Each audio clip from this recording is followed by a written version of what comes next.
આજે વિશ્વ કપાસ દિવસ। દેશના કુલ કપાસ ઉત્પાદનમાં ગુજરાતનો 25% ભાગ, વાવેતરમાં 20%। ગુજરાતનો ફાળો। કપાસના વાવેતરમાં ગુજરાત દેશમાં બીજા સ્થાને। ગુજરાતમાં કપાસનું 23.71 લાખ હેક્ટર વિસ્તારમાં વાવેતર। મનુષ્ય માટે રોટી પછીની મહત્વપૂર્ણ જરૂરિયાત કપડા માટે કપાસ ખૂબ જ જરૂરી છે। એ જ કપાસના મહત્વને ઉજાગર કરવા સમગ્ર વિશ્વમાં દર વર્ષે 7 ઓક્ટોબરને વિશ્વ કપાસ દિવસ તરીકે ઉજવવામાં આવે છે।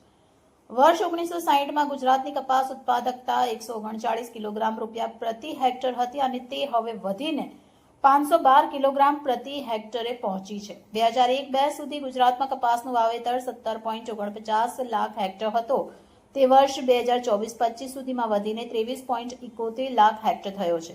આ ઉપરાંત કપાસનું ઉત્પાદન પણ 17 લાખ ઘાસડીથી વધીને વર્ષ 2024-25માં 71 લાખ ઘાસડી થયું અને ઉત્પાદકતા 165 કિલોગ્રામ રૂપિયા પ્રતિ હેક્ટરથી વધી વર્ષ 2024-25 સુધીમાં 512 કિલોગ્રામ રૂપિયા પ્રતિ હેક્ટર સુધી પહોંચી। વર્ષ 2025-26માં અત્યાર સુધીમાં રાજ્યના કુલ 21.39 લાખ હેક્ટર કપાસનું વાવેતર થયું છે અને આ વર્ષે પણ કુલ 73 લાખ ઘાસડી ઉત્પાદન થવાનો અંદાજ છે। સમગ્ર દેશમાં બીટી સંકર જાતો વિકસાવવા અને તેની માન્યતા મેળવવામાં ગુજરાત અગ્રેસર રહ્યું છે। જયેશ દલાલ ખેડૂત આગેવાન। 7મી ઓક્ટોબર સમગ્ર વિશ્વ કપાસ દિવસ તરીકે ઉજવે છે। કપાસ એ માણસના જીવનમાં એક મુખ્ય પરિબળ છે। રોટી કપડા મકાન જે મુખ્ય જરૂરિયાત છે એમાં કપાસ ખૂબ જ મુખ્ય પરિબળ છે। કપાસની વાત આવે એટલે ગુજરાતના ખેડૂતો ગર્વ લઈ શકે એવું છે।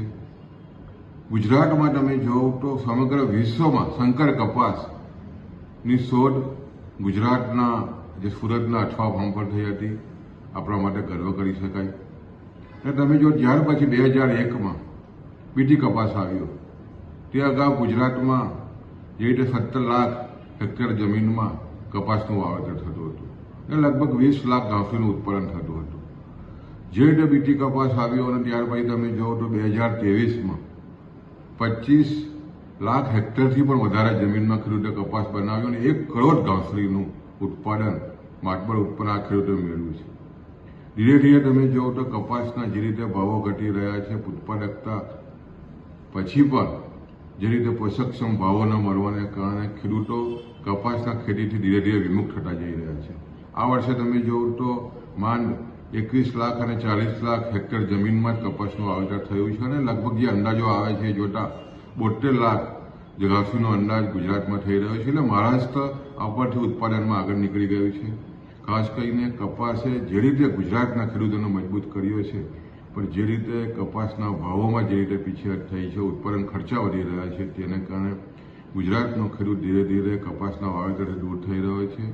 આજના કપાસ દિવસ માટે તમામ નાગરિકોને, ખાસ કરીને ખેડૂતોને ખૂબ ખૂબ કપાસ દિવસની શુભેચ્છા વ્યક્ત કરું છું।